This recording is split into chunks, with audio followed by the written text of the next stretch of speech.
Y el día de hoy quiero enfocarme en otra de las expresiones de la oración, que es la expresión de oraciones litúrgicas. ¿Y qué son las oraciones litúrgicas? Las oraciones litúrgicas son oraciones que ya están escritas. Este es un tipo de oración muy común con nuestros hermanos católicos. Las oraciones litúrgicas son parte de la manera en la cual ellos oran. Pero algo que hoy quiero que veamos es que la oración no está limitada a una expresión de espiritualidad.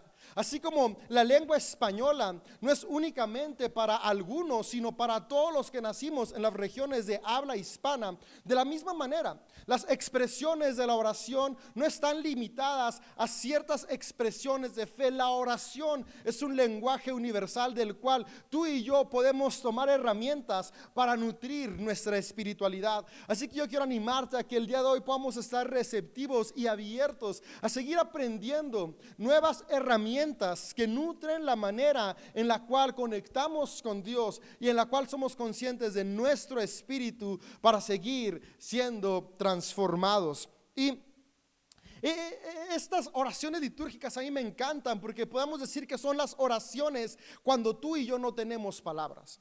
Hay momentos en los cuales no tenemos palabras para expresar lo que sentimos. Y no solamente cuando se trata de hablar con Dios o de nutrir la espiritualidad. En el día a día constantemente enfrentamos circunstancias o situaciones en las cuales no tenemos las palabras para expresar lo que queremos decir. Y no siempre son situaciones malas. Hay muchas situaciones buenas en las cuales no tenemos esas palabras para poder expresarle a las personas lo que sentimos por ellas o lo que estamos experimentando.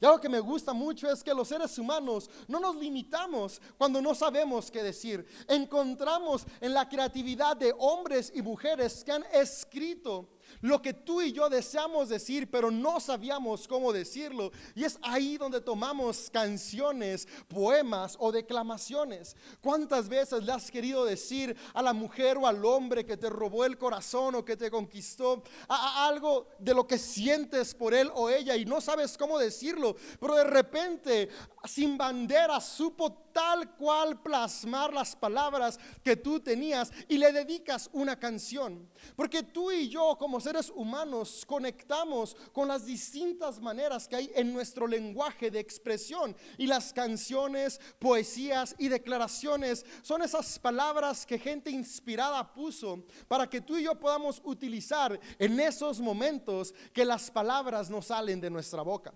Y no solamente en los momentos felices, también circunstancias tristes o dolorosas o complicadas en las cuales queremos externar cómo nos sentimos, pero no sabemos cómo decirlo. Y una poesía, un poema, una canción expresa literalmente el dolor de nuestro corazón. Estas son herramientas que ayudan nuestra expresión, que liberan nuestro corazón y que nos permiten comunicarnos con otras personas cuando nuestras palabras no son suficientes. Y lo que me encanta es que el lenguaje es justamente eso, una herramienta. El lenguaje se puede utilizar para construir nuestras vidas en las distintas áreas de nuestro ser. Y el área espiritual no está limitada a una sola expresión del lenguaje. También en el área espiritual tenemos distintas maneras de poder seguir avanzando y creciendo. Y si somos honestos, en lo espiritual hay momentos en los que no sabemos qué decir.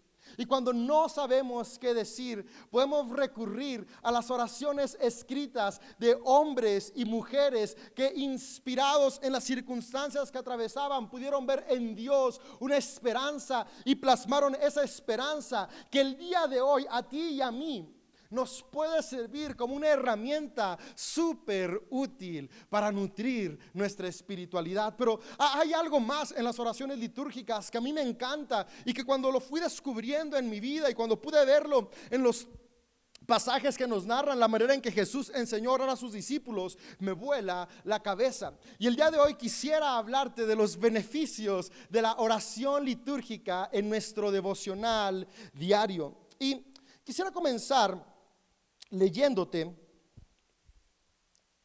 lo que dice Mateo en el capítulo 6. Voy a leerte los versos 9 al 13. Ahora, Algo que me gusta acá es que los seguidores de Jesús, sus discípulos, estaban con el deseo de aprender a orar. En la tradición judía, los maestros, los rabís, enseñaban oraciones modelo a sus seguidores para que ellos las hicieran y conectaran con el Creador. Y los seguidores de Jesús, después de haber caminado con Él un tiempo, se preguntan: Jesús, bueno, a nosotros, ¿cuándo nos vas a enseñar nuestra oración? ¿Cómo vamos a orar según tus principios? Y me encanta la manera en la cual Jesús lo hace.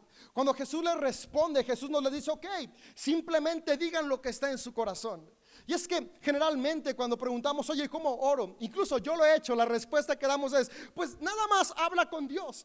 Pero el lenguaje, cuando no tiene una estructura, puede llevarnos a divagar.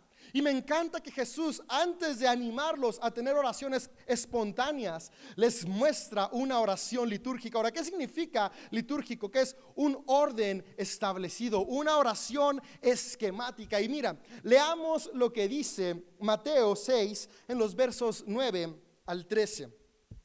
Oren de la siguiente manera, dice el autor de Mateo, y también está en Marcos, en palabras de Jesús: Padre nuestro que estás en el cielo, que siempre santo, que sea siempre santo tu nombre, que tu reino venga pronto, que se cumpla tu voluntad en la tierra como se cumple en el cielo.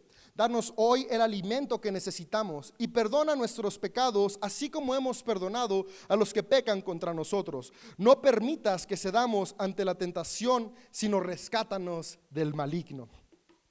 Jesús les da una estructura. Jesús les da una oración que ellos podían repetir una y otra vez para que en su mente se pudiera ir impregnando la estructura de la oración. Algo que me encanta y a mí me ha gustado mucho siempre aprender de la manera en la cual nuestro cerebro funciona.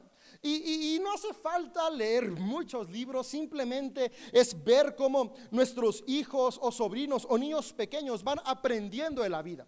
Y tú y yo podemos darnos cuenta cómo los niños pequeños aprenden a hablar, y siempre es a través de la repetición. En la escuela los niños repiten la misma frase una y otra vez. Y la razón por la que repiten las frases una y otra vez es porque estas frases tienen una estructura, un orden que va creando en su mente la capacidad de en un futuro ellos poder también desarrollar oraciones estructuradas. A mí me da mucha risa tierna escuchar hablar a mi hija Eleonor. Ella tiene 3 años y ya tiene un vocabulario más extendido de lo que pienso. Simplemente ayer en la noche me dice: papi, estoy muy frustrada. Y yo como de: a ver, espera, tienes 3 años y ya estás utilizando la palabra frustrada. Y me comenzó a contar por qué estaba frustrada, y es asombroso la manera en la cual ella ya utiliza las palabras.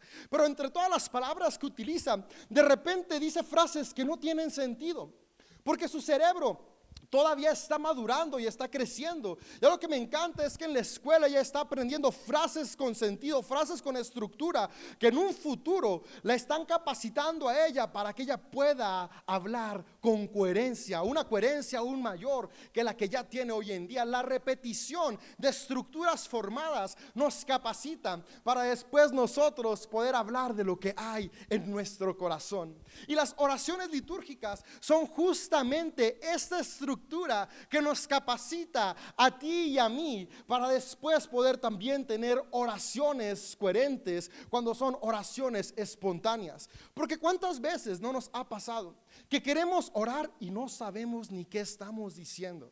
Especialmente si nos toca orar en alguna reunión con amigos, o estamos en alguna reunión de iglesia y somos quien está haciendo la transición o la oración, y es como decimos a veces cosas que no tienen una conexión, porque estamos en este proceso de aprendizaje. Y es que lo espontáneo siempre surge de mejor manera cuando hay una estructura detrás de que lo sustenta. Y esto Jesús fue lo que enseñó a sus discípulos. Me encanta. Jesús le dijo a sus discípulos: aprendan la estructura, porque la estructura hace 2 cosas. Las oraciones litúrgicas hacen 2 cosas que hoy quisiera se fueran en tu corazón. La primera es: cuando no tenemos palabras, ponen las palabras en nuestra boca para conectar con el Espíritu de Dios y con el Espíritu que habita en nosotros. Pero la segunda, nos capacitan para conocer y estructurar la manera en la cual vamos a orar, pero no solamente la estructura, sino la razón por la cual existe la oración.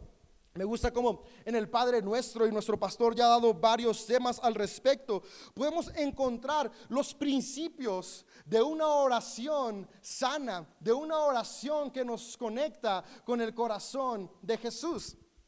Pero el día de hoy no voy a profundizar en esta estructura, sino en el beneficio de oraciones que ya están escritas, tal como el Padre Nuestro lo es. Ahora, una tensión muy natural, especialmente en las iglesias que venimos del movimiento de la Reforma Protestante, que somos las iglesias evangélico-protestantes, hay un cierto rechazo a las oraciones litúrgicas. Y aquí puede venir la tensión, ¿no? Puede que ya desde que comencé a hablar de este tema se prendió un foco rojo en tu mente, si eres alguien que ya ha formado parte de la iglesia cristiana evangélico-protestante durante algunos años, y ese foco es como de, a ver, espera, nos estás hablando de rezos, nos estás hablando de oraciones repetitivas, pero ¿qué no? Jesús mismo dijo en mismo Evangelio de Marcos, donde está el Padre Nuestro, unos versos antes, que no oremos con vanas repeticiones. Y tú, David, nos estás invitando a que integremos a nuestra vida devocional repetición de oraciones. Y sí, yo sé, uno de los problemas de la Reforma Protestante fue que cuando surgió este movimiento, Martín Lutero no tenía ninguna intención de separarse de nuestros hermanos católicos. La intención de Martín Lutero era reformar la iglesia. Se dio cuenta que había ciertas cuestiones de abuso, y cuando vio este abuso dijo, esto tiene que cambiar. Y al no poder transformar desde adentro la iglesia, es que se forma este movimiento de reforma, en el cual surge una nueva expresión de la iglesia que estaba tratando de romper con estos sistemas de opresión del egoísmo humano. Ahora, déjame decirte algo. Desafortunadamente, el egoísmo en el ser humano es una tensión que se administra, no algo que se elimina.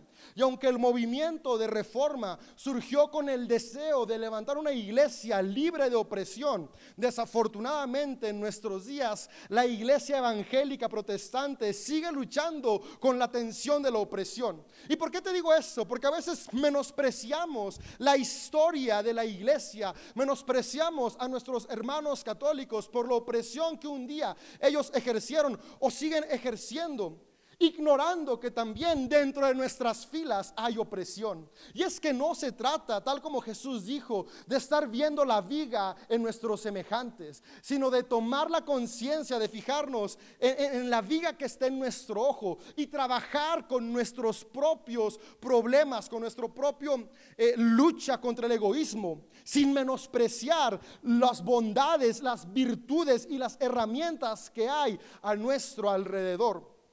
Y justamente para aclarar esto que está en Mateo 6, porque fue algo que utilizaron los reformadores, especialmente como Juan Calvino y otros reformadores, que trataron de poner una separación muy grande entre los rituales que utilizaba la iglesia cristiana primitiva, que después heredó la iglesia católica y que después quisimos eliminar justamente por esa intención de separación. Se utilizaba mucho Mateo 6, verso 7 específicamente, que dice lo siguiente, te lo voy a leer: cuando ores, no parlotees de manera interminable como hacen los gentiles. Piensan que sus oraciones recibirán respuesta solo por repetir las mismas palabras una y otra vez. Ahora, la tensión que yo aquí veo es que tú y yo hemos llegado a pensar que gentil es aquel que no es parte de la expresión de nuestra iglesia local. Pero si somos muy honestos, gentil, cuando tú y yo lo leemos en la Biblia, se refiere a aquellas personas que practicaban la religión de los griegos, que adoraban a los dioses griegos o a los dioses romanos. No se refería a aquellos que no eran parte de la expresión de judaísmo a la cual pertenecía Jesús y sus discípulos. Porque si somos honestos y leemos historia, en el mismo judaísmo había múltiples expresiones, y ellos no se referían como gentiles a los que tenían una expresión distinta de su judaísmo, sino aquellos que practicaban algo que no era judaísmo, sino que era alguna otra religión pagana. Amigo, amiga, tú y yo necesitamos ser honestos con la historia. Y todas las herramientas de espiritualidad que hay en el catolicismo son parte de la tradición cristiana. Tú y yo debemos de tener la sabiduría y el amor, tal como Juan Wesley dijo una vez, de tener unidad en lo esencial, pero después tener libertad en lo no esencial y amor en lo diferente. Y entre las herramientas como la oración litúrgica podemos encontrar que son parte de lo esencial en lo cual podemos mantener unidad y de lo cual tú y yo podemos seguir nutriendo nuestras oraciones diarias, especialmente esas oraciones que tú y yo no sabemos hacer cuando no tenemos palabras. Ahora, para romper la tensión, ¿a qué se refería Jesús cuando dice no tengan vanas repeticiones? Dice la Reina Valera lo siguiente de este verso: y orando no usen vanas repeticiones como los gentiles, que piensan que por su palabrería serán oídos. Tenemos que ver quiénes eran estos gentiles. Como te dije hace un momento, estos gentiles eran griegos. ¿Y cómo era la oración de los griegos? Me llama mucho la atención porque era un ritual que tenía su estructura. Para empezar, tenían que ir muy limpios, vestidos de blanco, levantaban las manos al cielo. De repente te suena esto. Pasaban por un proceso de purificación los griegos y los romanos antes de elevar sus plegarias a sus dioses. Pero la característica de las plegarias de los griegos y los romanos era la siguiente: que cuando ellos oraban a su Dios hacían dos cosas. Repetían constantemente lo que ellos creían que habían recibido de sus dioses, es decir, gracias por la cosecha que tuvimos, gracias por que sanaste a mi hijo hace 3 años. Pero después de haber agradecido a sus dioses lo que les habían dado, lo que seguía era repetir una y otra vez lo que querían. Si ellos querían una buena cosecha, se ponían a decir: Dios, el nombre del Dios que tuvieran, que tengamos una buena cosecha, que tengamos una buena cosecha, que tengamos una buena cosecha. De manera constante. La oración se centraba en eso, en qué era lo que querían tener: que tengamos una nueva casa, que tengamos una nueva casa, que lleguen nuevos trabajadores, que tenga una nueva empresa. Y empezaban a hablar y de repetir una y otra vez los deseos de su corazón.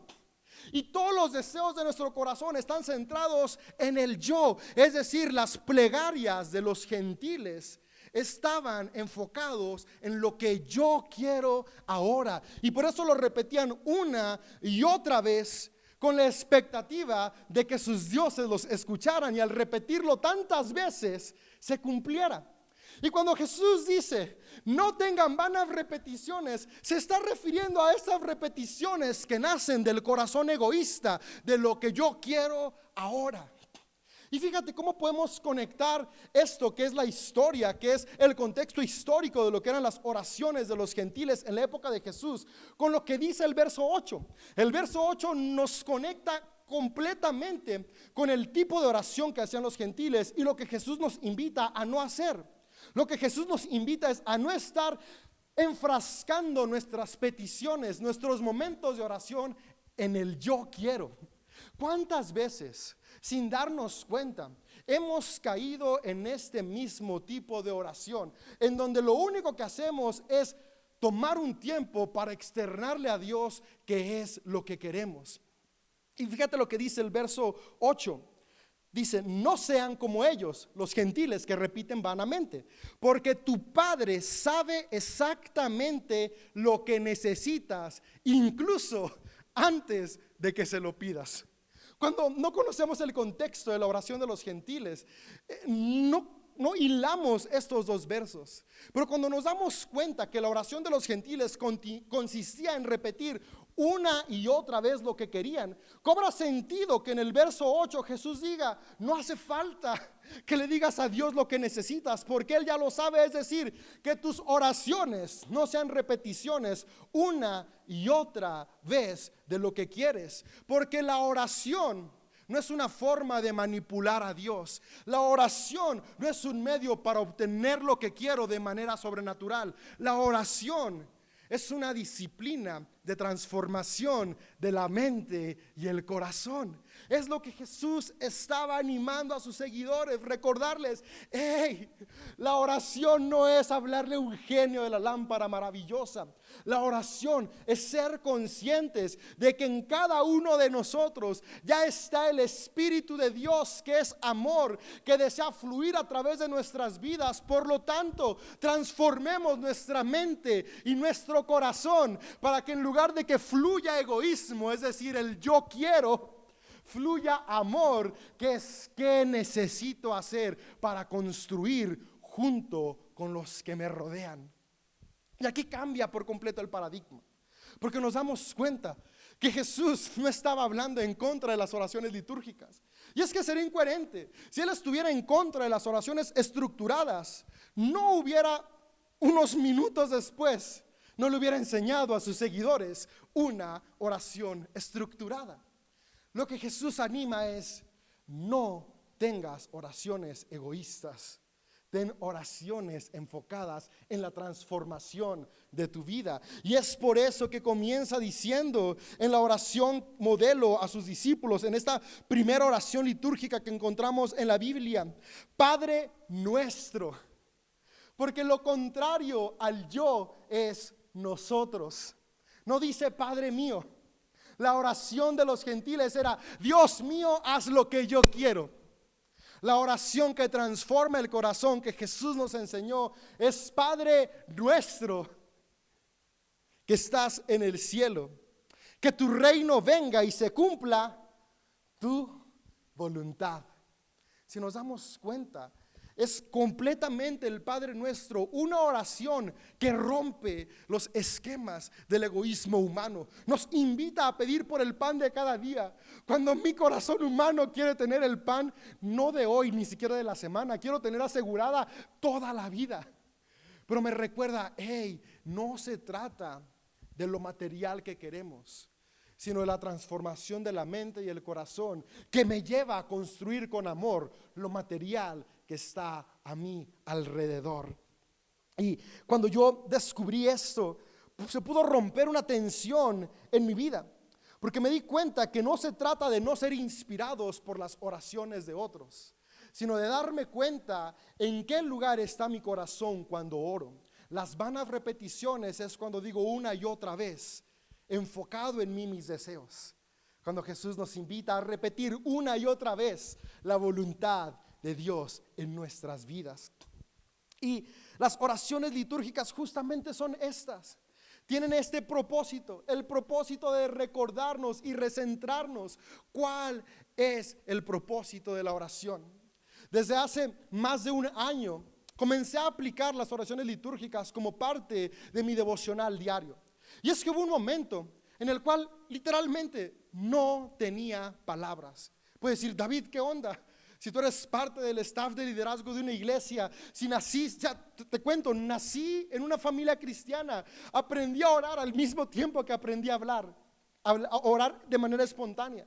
Sin embargo, en medio de la crisis, atravesé una crisis complicada de dudas, de incertidumbres, donde no tenía palabras, donde literalmente llegaban los momentos de voy a orar y no sé qué decir.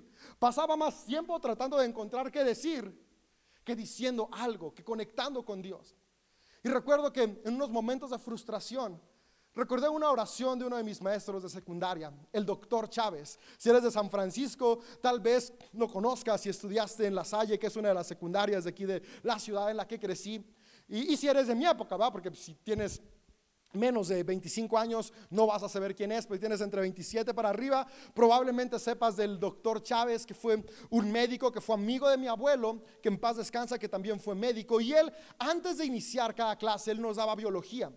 Siempre hacía una oración litúrgica con nosotros, que es la oración de generosidad de Ignacio de Loyola.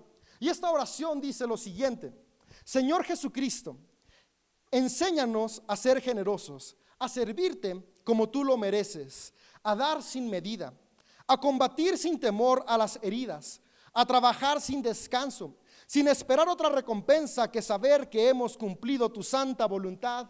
Amén. En ese momento de incertidumbre que yo tenía, donde no había palabras que pudieran salir de mi boca, donde honestamente, ya lo he dicho en otros mensajes, estaba pensando en darme por vencido, estaba pensando en dejar la vocación pastoral, estaba pensando en darme por vencido en otros sueños que Dios había puesto en mi corazón. Recuerdo que en ese momento de oración donde no sabía qué decir, recordé esta oración que el doctor Chávez nos repetía cada semana, porque nos daba biología 2 veces por semana, así que lo hacía 2 veces por semana y me dio biología durante los 3 años de secundaria, así que durante 3 años, 2 veces por semana repetí esta oración, y en ese momento donde no había palabras vino a mi mente y cuadró por completo, porque yo quería darme por vencido, porque no veía las recompensas que esperaba, porque sentía que la vida no estaba llevándome hacia donde yo, más bien sentía que yo no estaba avanzando en la vida hacia donde quería llegar, y recordé esta oración y conectó lo que no sabía yo cómo decir. Puso palabras: enséñame a ser generoso, a dar sin medida, y algo que a mí me llamó mucho: combatir sin temor a las heridas. Yo tenía miedo del porvenir incierto, y esta oración me recordó: ok, voy a seguir avanzando, luchando en esta vida sin temor a las heridas. Pero la última parte de la oración es la que me quebrantó. A trabajar sin descanso, sin esperar otra recompensa que saber que he cumplido tu voluntad. ¿Te fijas esta oración? ¿No es un balbuceo egoísta? ¿No podemos decir que es lo que Jesús se repetía de repeticiones vanas? Es completamente una oración que está haciendo el egoísmo a un lado para centrarse en el nosotros. Trabajo no pensando en mi beneficio, sino trabajo pensando en el beneficio de la comunidad, de los que están a mi alrededor, mi familia, mis vecinos, mis colaboradores. Y me encantó porque centró mi vida y me recordó: la oración no se trata de que Dios me dé lo que yo quiero, sino de transformar mi corazón y dejar de ser alguien egoísta a alguien que ama. Y lo que se construye desde el amor siempre trae plenitud y abundancia. Y en ese momento recuerdo que comencé a investigar y estudiar otras oraciones. Ya hacía tiempo que había leído varias de Francisco de Asís, que fue un místico cristiano que ha inspirado un montón mi vida, y busqué varias oraciones de él y las comencé a aplicar en mis devocionales diarios, y junto con la meditación mi espiritualidad recobró fuerzas. Y amigo, amiga, si hoy te hablo desde la experiencia, en donde he podido experimentar cómo oraciones litúrgicas han puesto palabras que yo no encontraba para reconectar con el amor y con la gracia de Dios, pero por sobre todas las cosas, para recordarme que el enfoque de la relación con Jesús no es el yo, sino el nosotros. Y el día de hoy yo quisiera animarte a eso, encontrar la riqueza que hay en las oraciones litúrgicas, y recordar que el enfoque es la transformación de nuestro corazón, nuestro carácter y nuestro espíritu. Algo que me gustó mucho es que estarlas practicando me recordó cómo fui aprendiendo en otro tiempo otras cosas, repitiendo hasta ganar experiencia. Y uno de los padres de la iglesia decía esta frase: las oraciones litúrgicas son la estructura para después poder expresar oraciones espontáneas con coherencia. Las oraciones litúrgicas son la base, la estructura para que después tú y yo podamos externar oraciones espontáneas con coherencia. ¿Y cuál es esta coherencia? Recordar la centralidad de la oración. Palabras que construyen, palabras que rompen el ego y elevan el amor, que es el Espíritu de Dios en cada uno de nosotros. Y quisiera cerrar con lo siguiente. Espero que aún sigas acá conmigo, y con el primer pensamiento que quisiera cerrar es: todos ya hacemos oraciones litúrgicas. Sí, puedes decir: no, David, yo desde que me hice cristiano evangélico jamás he vuelto a decir una oración litúrgica. Sí, tal vez ya no has dicho una oración litúrgica de San Francisco de Asís, o de San Ignacio de Loyola, o de la Madre Teresa de Calcuta, pero sí has dicho oraciones litúrgicas de Hillsong, de Un Corazón, de Miel San Marcos o no sé quién sean los autores de música cristiana que escuchas. Déjame decirte, las canciones que cantamos son oraciones litúrgicas musicalizadas. Si te das cuenta, repetimos lo mismo una y otra vez. Palabras que no sabíamos cómo externar, que alguien más desarrolló, escribió y ahora tú y yo repetimos. ¿Ves? No hemos dejado del todo prácticas que nutren el corazón, solo que le pusimos música para que fuera más llevadero. Amigo, amiga, todos los domingos hacemos 3, 4 oraciones litúrgicas mientras cantamos en nuestros momentos de música en las reuniones. Entonces, si ya estamos haciéndolas, ¿por qué no comenzar a hacerlas con conciencia?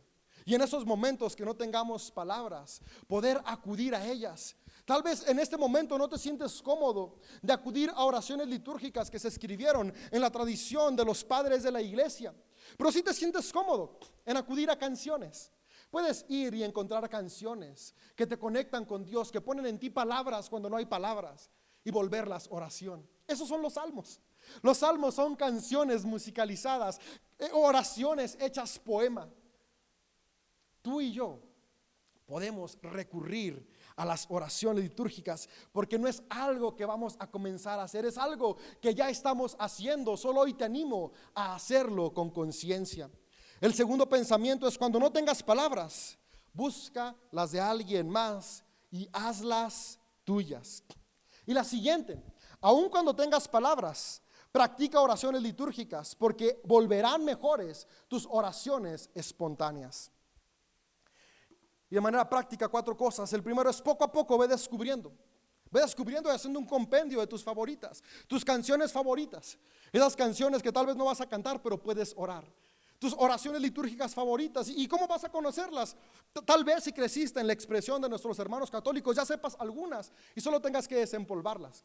O puedes buscar en internet, o puedes buscar también oraciones hechas por personas de la misma expresión evangélica que tú y yo practicamos, oraciones que ya están ahí, que nos ayudan a poner palabras en nuestra boca cuando no encontramos qué decir. Busca, hay libros, hay un libro que me gusta mucho que es The Common Prayer, la oración común, y es un compendio de oraciones litúrgicas. Puedes buscar en internet, puedes preguntarme a mí con toda confianza, mandar un mensaje a CDO o mandarme un mensaje y con gusto puedo pasarte varias, pero tú puedes ir encontrando distintas oraciones de acuerdo al momento que estás atravesando. Primer punto: poco a poco ve descubriendo y armando tu compendio. Segundo, selecciona las que te inspiran a una transformación de la mente y corazón. No estoy invitándote y animándote a que cualquier oración escrita la tomes, no, recuerda. Oraciones que se enfocan en la transformación del corazón. ¿Y cómo saber esas oraciones? No es una oración que se centra en el yo, sino en el nosotros. Tenemos que ser conscientes, incluso en las canciones que cantamos. ¿Qué canción está enfocándose en el nosotros? ¿Qué canción rompe el egoísmo? Porque el hecho de que el autor sea alguien que comparte nuestra fe no significa que no nace desde un corazón egoísta. Tú y yo necesitamos tomar tiempo para ver qué nutre el espíritu, que está promoviendo el amor de Jesús. Selecciona qué inspira tu crecimiento. Tercero, somos una iglesia de brazos abiertos, es decir, no rechazamos las cosas que son distintas o las cosas que son nuevas. Quiero animarte, si tú eres miembro de CDO, mantente con esta actitud, una actitud de brazos abiertos. En CDO decimos que lo único que no cambia es que siempre estamos cambiando, es decir, siempre estamos aprendiendo. Y si hoy podemos reaprender y retomar una práctica que los padres de la iglesia, los mismos seguidores de Jesús y aún el mismo Jesús modeló, ¿por qué no retomarla y aplicarla a nuestra vida? Recuerda, oraciones estructuradas nos capacitan para después poder tener oraciones espontáneas, coherentes. Y 4, implementa una oración litúrgica en tus devocionales diarios. Yo espero, amigo, amiga, que este mensaje te haya podido inspirar a abrir los horizontes en este lenguaje espiritual extraordinario que tenemos llamado la oración, y que juntos podamos seguir creciendo espiritualmente. Quisiera cerrar leyéndote 2 oraciones litúrgicas que me gustan mucho. Y una de ellas es de la Madre Teresa de Calcuta y se llama Abre nuestros ojos y nuestros oídos. Y ve lo que dice: Señor, abre nuestros ojos, que te reconozcamos en nuestros hermanos y hermanas. Señor, abre nuestros oídos, que escuchemos las llamadas de aquellos que tienen hambre, de los que tienen frío, de los que tienen miedo y de los que están oprimidos. Oh Señor, abre nuestros corazones, que nos amemos los unos a los otros como tú nos amas. Renueva en nosotros tu espíritu. Señor, danos libertad y unidad. Amén. Una oración que nos recuerda, no se trata de mí, sino de nosotros. Otra oración que me encanta y que ha nutrido mi espiritualidad en estos tiempos. La oración por la paz de San Francisco de Asís. Dice así: Señor, haz de mí un instrumento de paz. Que allá donde hay odio, yo ponga el amor. Que allá donde hay ofensa, yo ponga el perdón. Que allá donde hay discordia, yo ponga la unión. Que allá donde hay error, yo presente la verdad. Que allá donde hay duda, yo lleve la fe. Que allá donde hay desesperación, yo lleve la esperanza. Que allá donde hay tinieblas, yo ponga la luz. Que allá donde hay tristeza, yo lleve la alegría. Oh Señor, que yo no busque tanto ser consolado, sino consolar. Que busque más que ser comprendido, comprender a otros. Más que ser amado, cómo amar a los demás. Porque es dando como se recibe. Es olvidándose de sí mismo como uno se encuentra a sí mismo. Es perdonando como se es perdonado. Es muriendo como se resucita a la vida eterna. Amén. Qué bonita oración. Que en momentos que tú y yo no encontramos palabras, puede ser una herramienta muy buena para nuestra espiritualidad.